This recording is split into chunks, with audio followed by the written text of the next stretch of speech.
U sal saam met my wees as ek vir Andrei vir die pragtige lied. Andrei, dit is 'n wonderlike opsomming eintlik van wat ons die week wil doen. Vir jou dankie sê en Edie vir jou en die band. Baie dankie ook vir julle bydrae aan die begin van ons diens. David, is jy right? OK, ja, dankie. Daar's hy, baie dankie.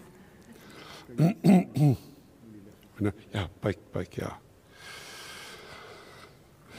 Baie welkom, broers en susters, aan almal van u hier by ons Pinksterreeks. U weet nou, ons is vanaand tot donderdag aand is ons hier in die sentrum by mekaar en dan sondagoggend het ons die afsluiting van Pinkster by die twee eredienste. U het nou gesien, ons tema vir die jaar is gestuur om van die lig te getuig. Laat ek weer sê, ek het donderdag aand ook gesê, ons het gedink van die predikante se kant af, van die goed wat ons gedoen het met die beplanning van die gemeente, die luisterseisoen, was een van die goed wat ons nog nie bygekom het nie, is dat ons geweet het, iewers sal ons as gemeente moet probeer begin uitkom by hierdie klomp mense wat die laaste 15 jaar hier in ons dorp ingetrek het. Nie maklik om te dink hoe ons dit gaan doen nie, maar ons wil dit nou pak en kyk wat ons daaraan kan doen. En ons het gedink dat ons met Pinkster net 'n bietjie gaan luister uit die woord van die Here, hoe sentraal die idee dat die Christus die Heilige Gees vir ons gegee het om ons te stuur in die wêreld in met sy boodskap, hoe belangrik en sentraal dit is.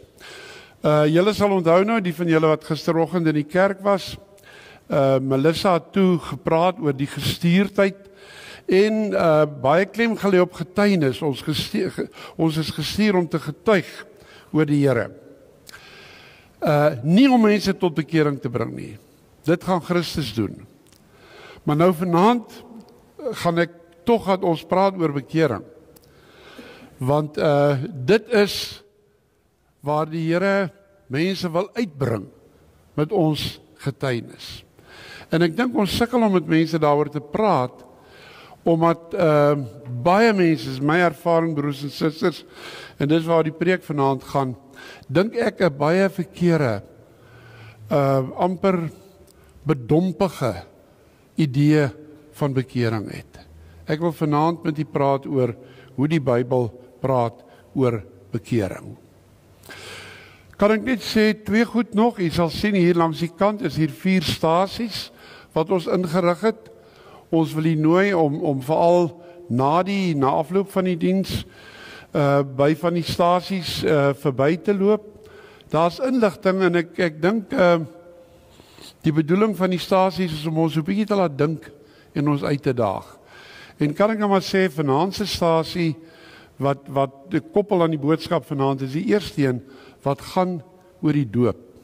En daar al klaar broers en susters, gaan die verrassing wat julle daar hoor, is by die doop sê die Nuwe Testament vir ons, het die Here vir ons 5 gawes gegee, wat ons nie voor hoef te werk nie, maar wat ons net moet ontvang. En kom ek sê, deel van my bekommernis oor mense partykeer is, daai gawes wat die Here vir ons gegee het, dink ek lê die land oor nog voor die kansel. Ons het dit nog nooit opgetel en ontvang in ons lewens nie. En dit is hoekom ons lewens nie verander nie. So gaan kyk 'n bietjie vanaand na die eerste stasie. Kom ons word stil voor die Here. Dat ek wel die eerste ding sê, ek gaan Psalm 23 gebruik vir ons om hier stil te word 'n oomblik. Want as julle nou vir my vra, watter teks in die Ou Testament sê hoe bekering lyk, dan dink ek, dit is Psalm 23. Bekering is nie 'n harde swaar ding nie.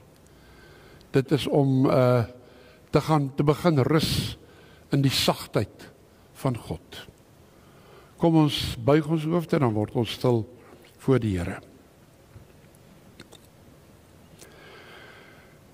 Die Here is my herder, ek kom niks kort nie. Hy laat my rus in groen weivelde. Hy bring my by waters waar daar vrede is. Hy gee my nuwe krag. Hy lei my op die regte paaie tot eer van sy naam. Selfs al gaan ek deur donker diepte, sal ek nie bang wees nie, want U is by my. In U hande is ek veilig. U laat my by 'n feesmaal aansit, terwyl my teestanders moet toekyk. U ontvang my soos 'n eregas. Ek word oorlaai met hartlikheid. U goedheid en liefde sal my lewe lank by my bly. En ek sal tuis wees in die huis van die Here tot in lengte van dae. Here, ons sê vir U baie dankie dat U ons vanaand opgebring het na hierdie byeenkoms. Dankie Here dat ons kan weet op grond van U woord dat U self ook nou hier is. En Here, ons kan ook weet dat U elkeen van ons wil ontmoet hier vanaand. Ons gebed is dat U dit sal doen tot eer van U naam. Amen. Ons gaan 3 kort gedeeltes lees uit die woord van die Here. Ons het Handelinge 9 hier op die bord, maar voor die tyd wil ek gou uit Handelinge 2 'n paar verse lees. Dit is die verhaal wat vertel word na Paulus of Petrus se preek wat gebeur het. By die aanhoor hiervan is die mense diep getref en het hulle vir Petrus en die apostels gevra, wat moet ons doen, broers?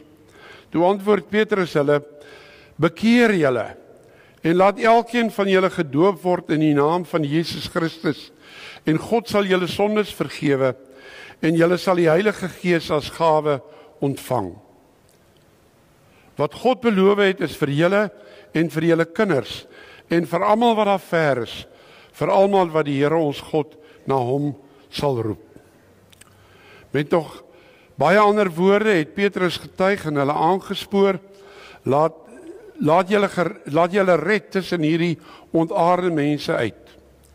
Die wat sy woorde aangeneem het, is gedoop en omtrent 3000 mense is op daardie dag by die getal van die gelowiges gevoeg. Dan wil ek ook nog dat ons die laaste vers af, vers 47 lees. Die hele volk was die gemeente goedgesind en die Here het elke dag mense wat gered word by die gemeente gevoeg. Ek sal dit net nou weer sê, Handelinge is 'n boek van bekerings. Mense het tot bekering gekom. Kom ons lees Handelinge 9, want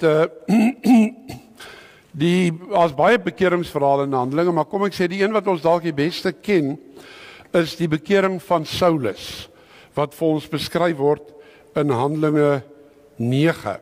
En kan ek nou al vra, as ons dit lees, dit gaan een van die punte by die preek wees, kyk 'n bietjie, is half onverwags, hoeveel hier in hierdie paar verse gepraat word oor sien en nie sien nie.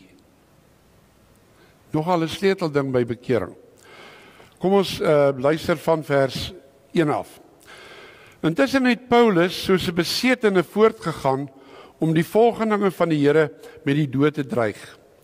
Hy het na die hoofpriester toe gegaan en van hom bekendstellingsbriewe aan die sinagoges in Damaskus gevra. Sy doel was om al die aanhangers van die leer van die Here wat hy daar kry, mans sowel as vrouens, gevange te neem en na Jerusalem toe te bring. Toe hy op reis naby Damaskus kom, het daar skielik 'n lig uit die hemel op hom gestraal.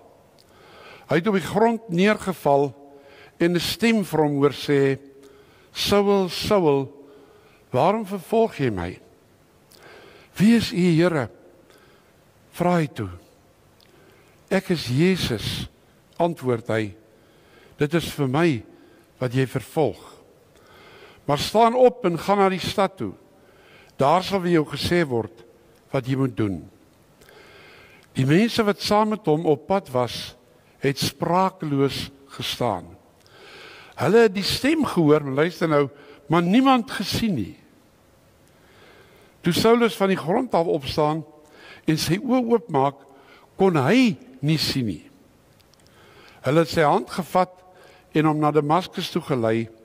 3 dae lank kon hy nie sien nie en hy het niks geëet of gedrink nie.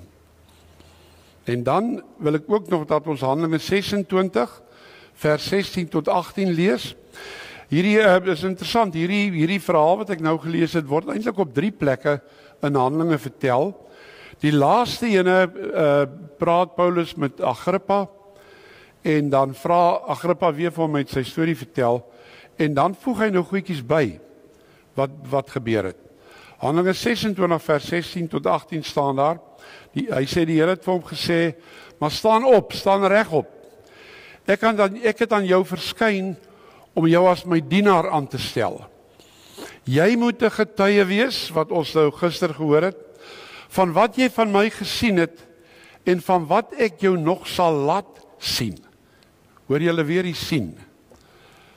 Ek sal jou beskerm teen die volk Israel en teen die heidene nasies na wie toe ek jou stuur. Hulle gaan nie almal vriendelik wees nie. Hoor weer vir die sien.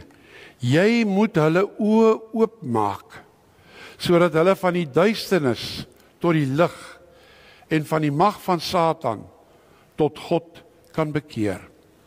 Deur in my te glo, sal hulle sondes vergewe word en sal hulle deel word van die volk van God. Ons lees tot daartoe. Ons fokus met Pinkster die week, broers en susters, het ons gisteroggend gehoor, is op uitreik in getuienis. Dat die Heilige Gees ons in die wêreld wil instuur om die wêreld te vertel van ons Messias. Nou vanaand wil ons praat oor wat presies die Here se oogmerk is met hierdie uitstuur van ons. Melissa het gisteroggend gesê, die Here vra nie van ons om mense te bekeer nie, maar bloot om te getuig en te vertel van wat Jesus kan doen. Dit is absoluut reg. Maar nou broers en susters, daar kan nie 'n kwessie oor wees nie, waar die Here mense wil uitbring, sê die Bybel vir ons, is bekering. Ek wil dat ons vanaand mooi gaan probeer kyk, wat is bekering? Want dit is waartoe ons mense moet uitnooi. Ons gaan gesels met hulle, vertel hulle van Jesus, en dan nooi ons hulle uit. En dit is waartoe ons hulle uitnooi. Ek dink ons verstaan die woord baie verkeerd, en dit kan van die redes wees, hoekom ek dink ons sukkel met getuienis, om met mense daaroor te praat. Ons gaan 'n bietjie kyk vanaand daarna. Kan ek heel eers sê wat ek net al gesê het, wat jy ook gehoor het in die gedeeltes wat ons gelees het, die storie van Handelinge, boek Handelinge, is 'n storie van bekerings. Dis die hele boek vol. As Petrus spreek, wat ons nou weer gelees het in Handelinge 2, kom 3000 mense tot bekering. 'n Hoofstuk of 2 later, hoor ons dat nog 'n 2000 in Jerusalem tot bekering gekom. Die hofdienaar, waaroor ons gisteroggend gepraat het, waar Melissa gepreek het, hy het tot bekering gekom. Paulus, die storie wat ons nou hier gelees het, kom tot bekering. En talle daarna. Dit is waarmee die Heilige Gees mense wil kom help, om tot bekering te kom. Ons hoor die woord al in die Ou Testament, vriende, en by Jesus, sal julle onthou, Matteus 4 sê, die eerste woorde wat Jesus in die openbaar gesê het, was vir die volk, bekeer julle, want die koninkryk van God het naby gekom. Maar nou is dit baie interessant, so belangrik soos wat die woord is, het ek oor jare in my bediening waar ek nou was, baie eienaardige ding agtergekom. En dit is dat baie mense, Christene, amper so 'n bietjie ongemaklik is met die woord bekering. Dit klink na 'n baie harde en ernstige woord. Ek het meer kere 'n oefening gedoen hiermee en 3 woorde gevat. Vir mense gevra, as ek nou vra vanaand, wie van julle wat hier sit glo is gelowig. Dan dink ek sal almal omtrent hulle hand opsteek. As ek kom by die tweede woord en vra, wie van julle hier is Christene? Dan dink ek, baie gaan nog hand opsteek, maar 'n paar sal hulle 'n bietjie ongemakliker raak, jy weet, om te sê ek is 'n Christen. As ek die derde woord gebruik en vra, wie van julle het tot bekering gekom? Wie van julle is bekeerd? Gaan daar dalk nog 'n paar wees wat versigtig gaan wees om hulle hande op te steek.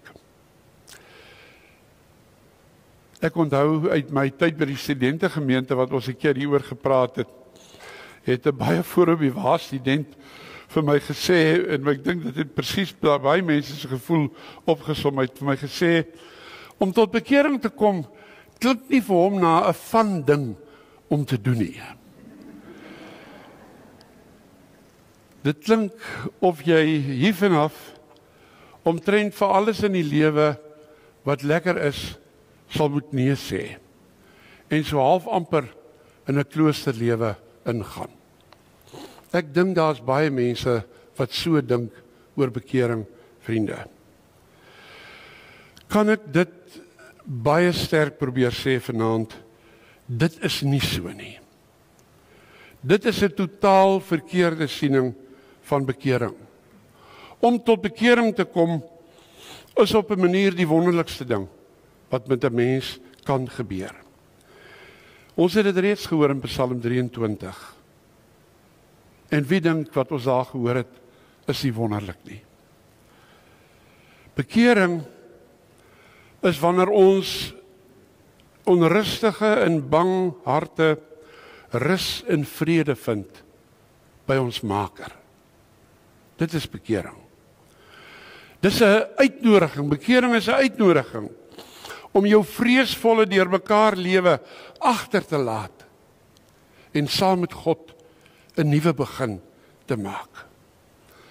In Matteus 11 vers 28 hoor ons wat dit is as Jesus sê, kom na my toe, almal wat uitgeput en oorlaai is, en ek sal julle rus gee.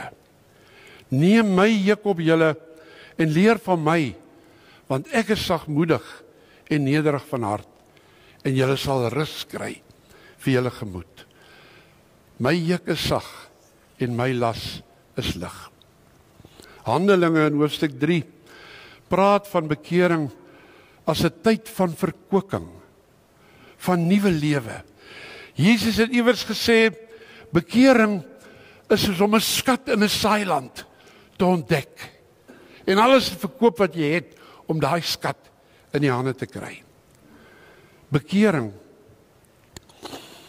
is as die verlore seun aan die einde van sy planne besluit om huis toe te gaan en sy pa kom hardloop hom tegemoet met oop arms.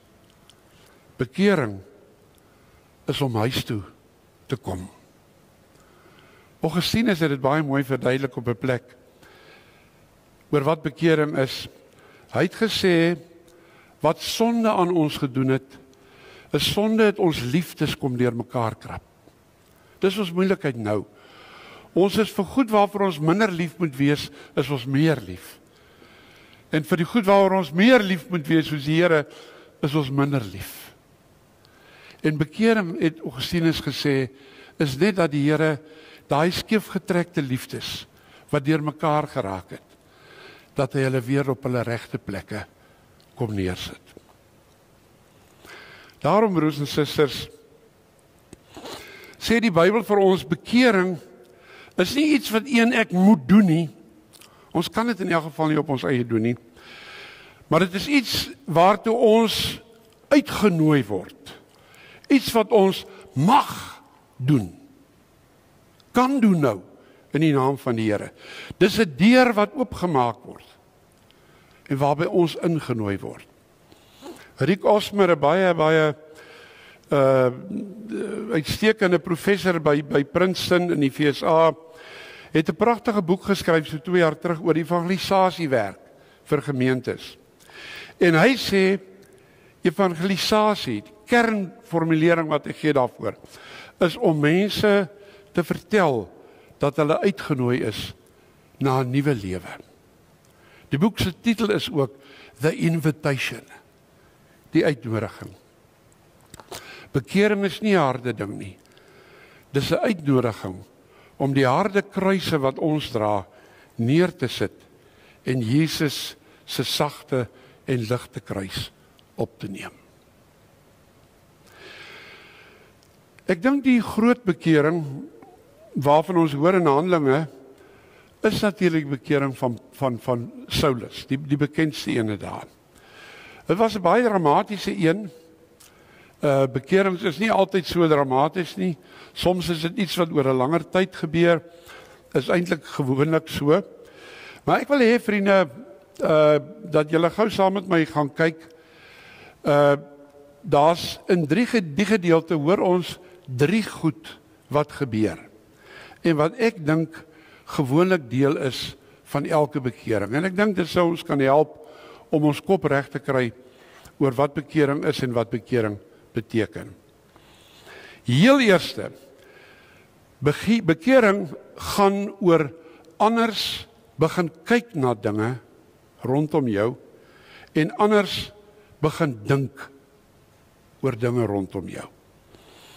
Dit is interessant, die woord wat die meeste in die Nuwe Testament gebruik word vir bekering, letterlik so, is die Griekse woord metanoia, wat letterlik beteken to change your mind.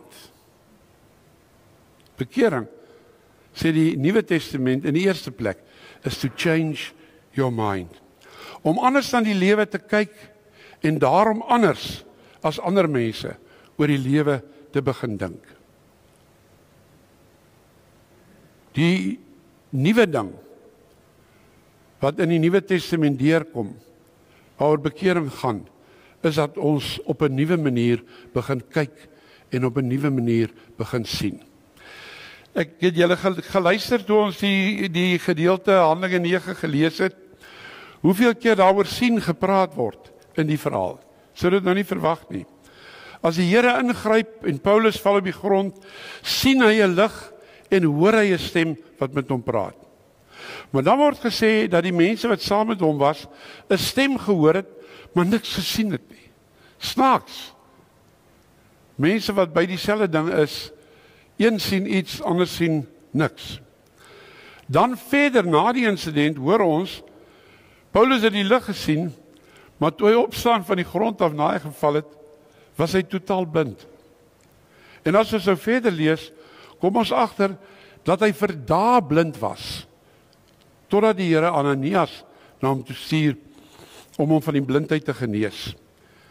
En as Ananias klaar die besluit van die Here aangekondig het oor hom, dan kan Paulus weer sien, ons lees, skil het van sy oë afgeval, en hy kon weer sien. En dan die laaste teks wat ons hier gelees het, wat Paulus byvoeg as hy met Agrippa praat, voeg hy by, dat die Here vir hom gesê het, ek stuur jou na die nasies toe, om wat te doen, sodat jy hulle oë kan oopmaak, sodat hulle van die duisternis tot die lig kan bekeer.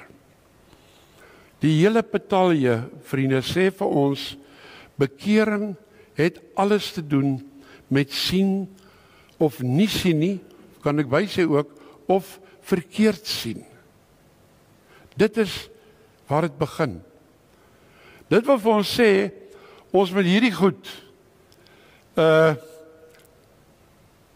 waarmee ons dink, ons alles sien, nie so vreeslik vertrou nie. Ons kyk nie net sleg nie, maar van die belangrikste goed in die lewe, kan jy met hierdie oë nie sien nie. Ons moet maar hoor wat die Bybel vir ons vertel oor die lewe en wat in die lewe aangaan. Geloof is dat die Here vir ons oë gee, waarmee ons dieper begin kyk en goed sien wat ander mense wat nie glo nie sien nie. Dit is die heel eerste deel van bekering. As ons anders begin kyk na die lewe, begin ons ook anders dink oor die lewe. Dit is die eerste deel van bekering.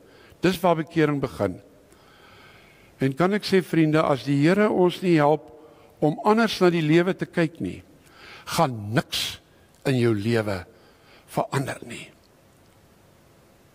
Al probeer jy dit ook verander. Al wil jy dit verander.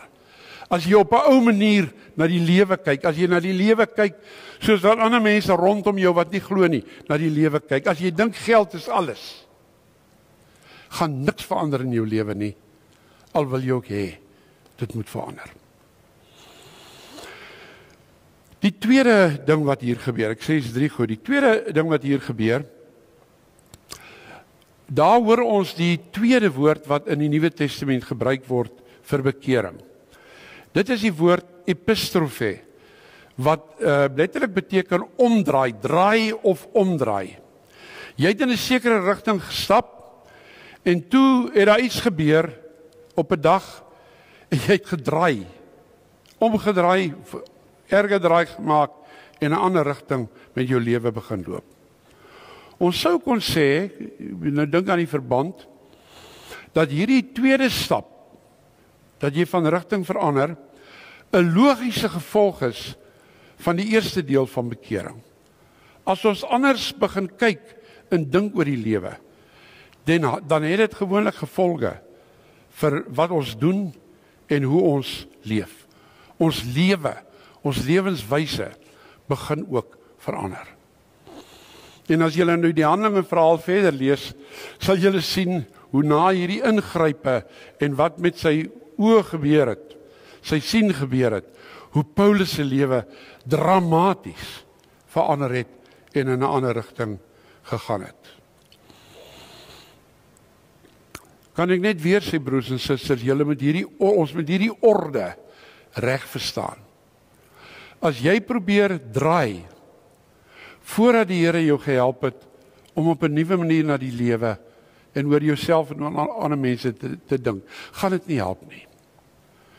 Die draai van jou lewe, die regmaak van jou lewenswyse is die gevolg. Dit raak maklik ook as die Here jou oë oopgemaak het om na die lewe te kyk soos wat hy oor die lewe praat.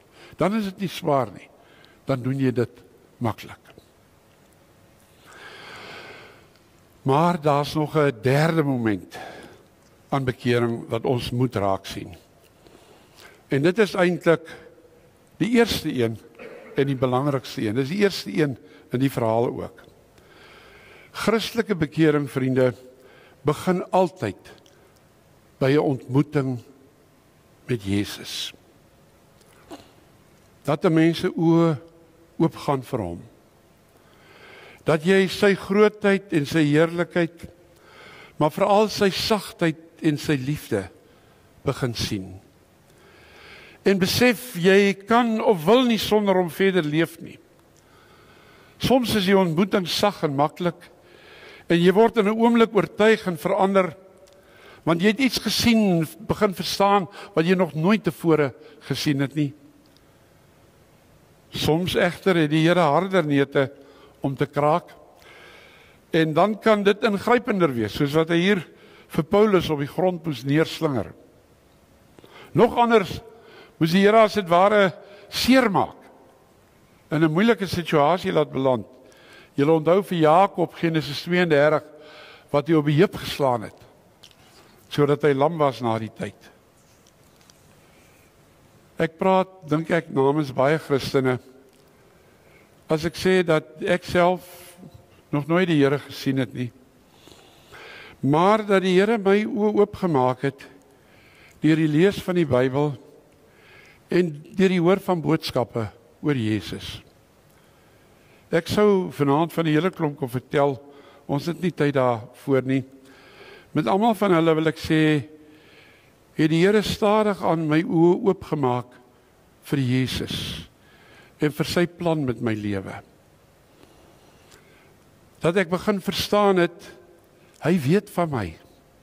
Onverstaanbaar, ek begin dink hy hou van my. Hy het my lief. Hy het my baie lief. En dit het gemaak dat ek op 'n dag net nie meer lus gehad het om weg te hardloop nie.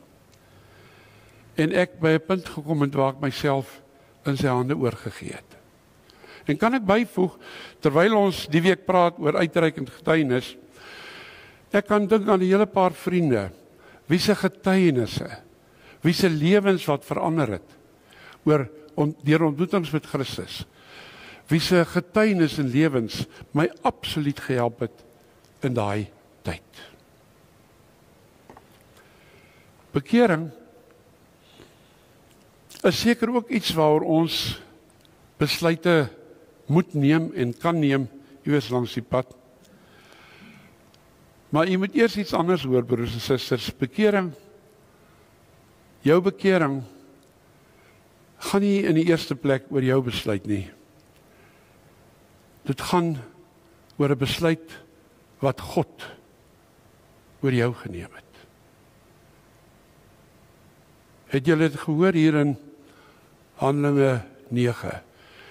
Die Here sê nêrens hier vir Paulus, Paulus, jy het nou by 'n punt gekom, jy moet nou besluit wat jy met jou lewe wil doen nie. Hier is nie so 'n moment nie.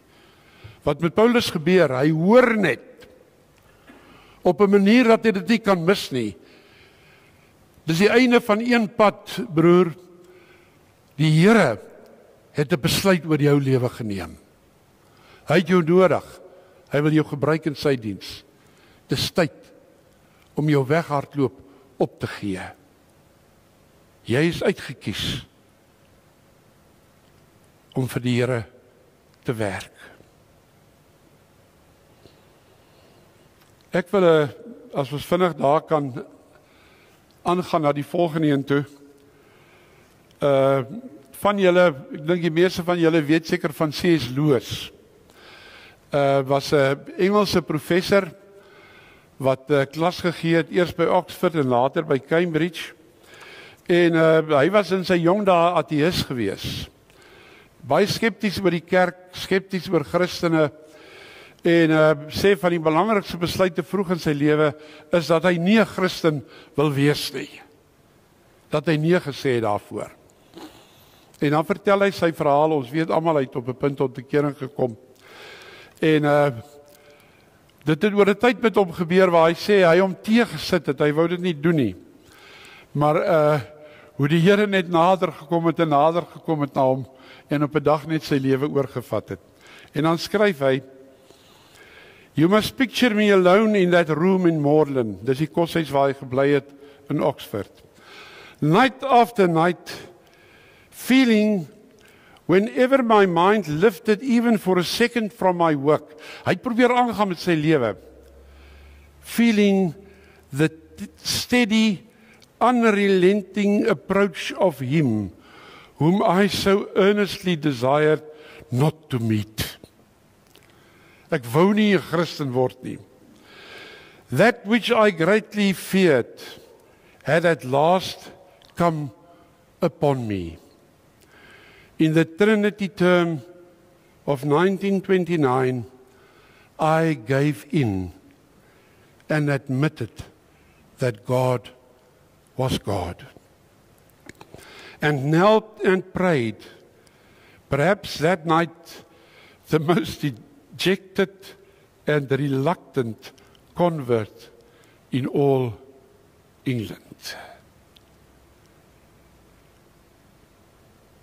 Deur 'n ontmoeting met Christus, dat jy nie net hoor van hom nie, maar dat jy sien wie hy is. Kan die Here ons oë oopmaak, dat ons ook by 'n punt kom waar jy weet, ek kan en wil nie sonder hom leef nie. Dit is bekering. Ek wil sluit, broers en susters. Bekering, dit waaroor ons vanaand gepraat het, is wat die Here wil doen met ons getuienis. Ons moenie probeer om mense tot bekering te bring nie. Ons lewer 'n getuienis oor Jesus. Hy wil ons getuienis gebruik om ander mense na die lewe toe te nooi. Te nooi om huis toe te kom, te nooi om na ons Vader toe te kom. En ons lewens in sy hande te gee. Dis 'n wonderlike werk om dit te mag doen. Paulus sit in die tronk in Efese, dan skryf hy nog steeds hoe geëerd hy is. Hy kan nie verstaan dat die Here hom gekies het en hom wil gebruik om hierdie wonderlike uitnodiging aan mense te rig nie. Maar, broers en susters, ons kan dit net reg doen as ons weet dat dit nie net oor ander se bekering gaan nie, maar ook oor ons sin. Jy kan nie ander mense gaan vertel van iets waarvan jy self nie so baie weet, of self nie met jou hele hart glo nie. Ek het nou die dag gelees, ken dat Dean wat baie werk met jong mense in die VSA, Amerikaanse teoloog, skryf oor jong mense, dat jong mense soek iets om aan te commit, iets om jou lewe voor te gee. Hulle wil vir hulle lewens mors nie. En sy sê dan, baie van hulle het pad gegee uit die kerk toe, uit die kerk uit, omdat hulle na hulle ouers gekyk het wat in die kerk sit, en net gesien het, vir die ouers is hierdie saak nie regtig so belangrik nie. En hulle was nie lus daarvoor nie.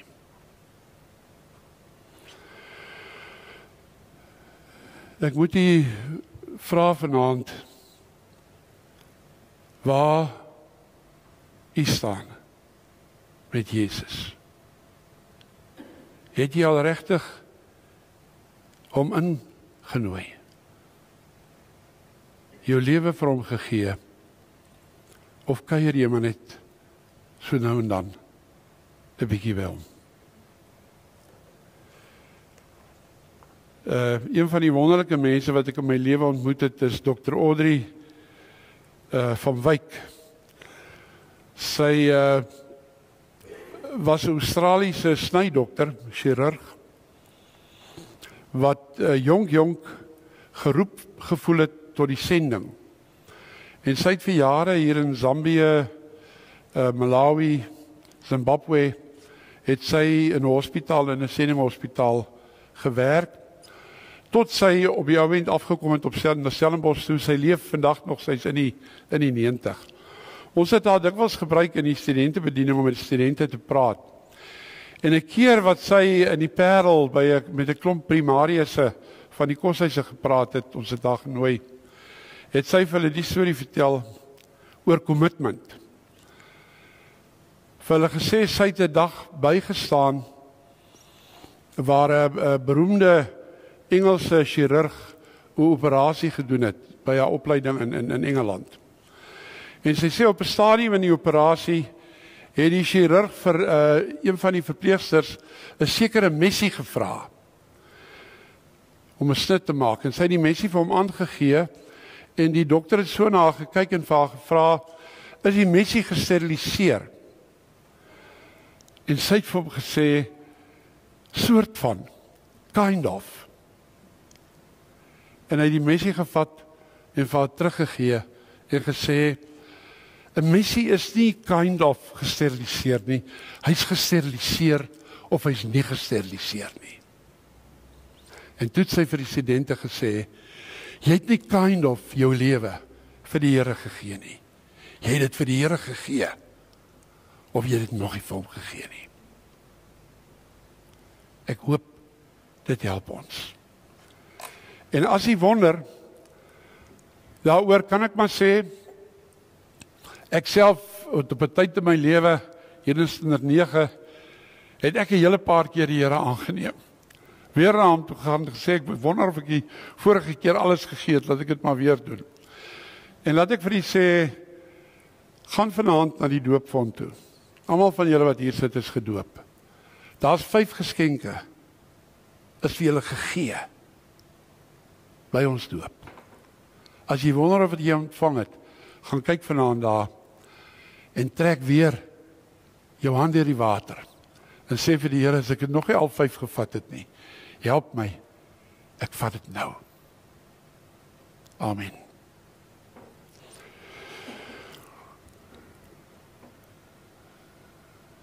Here, dankie vir u woord. Dankie Here dat dit 'n sagte woord is. 'n genadige woord. 'n woord van liefde, waarmee U ons nie verwyd of slaan nie, maar waarmee U ons nooi om terug te kom huis toe. Waarmee U ons nooi om die swaar laste wat ons dra in die lewe, bekommernisse en sorge, om dit vir U te bring en U lig te las en sagte juk op ons te neem. Dankie Here dat U almal van ons vanaand weer nooi. Dankie Here dat ons mag tot bekering kom. En vir die van ons wat al daar is, wil U ons lei om nog meer en meer en dieper ons lewe in U hande te gee. Amen.